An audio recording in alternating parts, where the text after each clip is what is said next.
I think one of the biggest problems that we face as new artists in the marketplace is the challenge of pricing. You don't want to price your product so high that nobody will buy it because they feel it's too expensive, but you don't want to price it so low that you're not making a profit.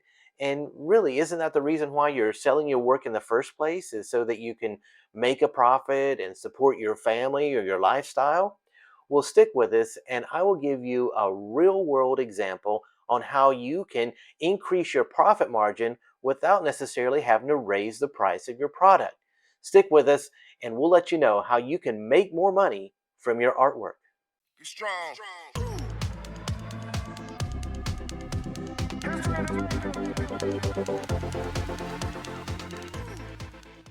So, welcome to Work It Out Wednesday, and today we're going to help you to appreciate how you can earn a better profit from the work that you have.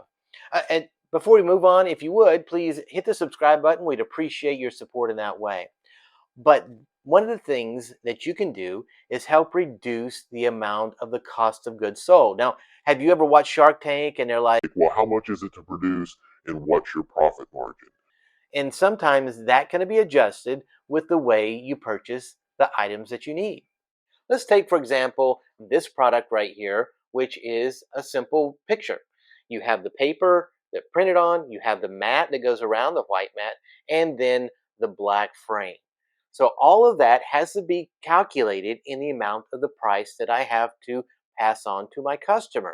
With that being said, this is my suggestion, and I think it's worked out for me. If you're just starting out and trying to increase your profit, what you do is try to buy in bulk or you look for sales. Basically, you become an expert shopper. Now, big corporations do this. They have particular people that they are buyers, they know when the deals are, and they can negotiate with individuals, other big companies.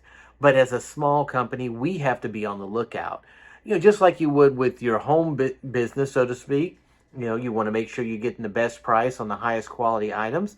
So what do? You find out days whenever there might be sales at the store. And the same thing is true with artists. Well, a lot of our work will go on the wall, right? We'll frame it and put it on the wall. One of the best places that I've found that will help you, in effect, is a place like Michael's.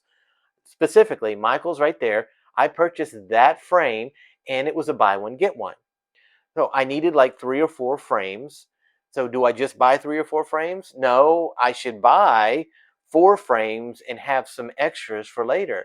Because if I have customers at the art fair that want to purchase my product, I have additional supply of those frames. And I don't know if that sale is going to continue at Michael's. A specific case in point was just recently, Michael's had a sale going on. Now, again, I am also a part of their little savings club, which, if nothing else, I can get $10 off of my purchase, which again increases my profit margin, but maybe not as much as this sale did. It was buy one frame and get two of equal or lesser value. So I not only purchased the frames that I needed, I purchased the frames that I might need in the future. And, that's kind of a little bit of a speculation, but if you have that, that will kind of push you really as a business owner. I've got these frames just sitting around my house. I need to fill them with something and then sell them to get my money back. So you might say, well, that's a no brainer there. Look for things on sale, and that's true. It may sound like a very simple solution, but really what I'm trying to help you to appreciate is that you're not just working whenever you're working. Meaning not just whenever you're stroking the canvas with the paint, or it's not just whenever you're taking that picture out on the landscape. It's you are managing and running your business all the time. Just for one thing, you might, for yourself or for your business, go ahead and apply to be a part one of those little savings things. Like Michael's has their little crafter thing that after you spend so much, you get so much back to spend as a coupon. And you also get the regular notices of their sales. And you can also talk to the people that are in the stores.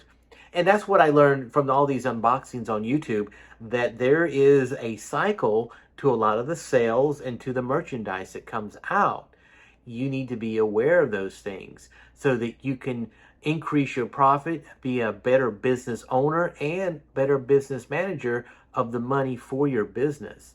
So you'll be able to see your profits increase if you're actively invested in the way that you purchase things. And as always, challenge yourself to become a better photographer every day.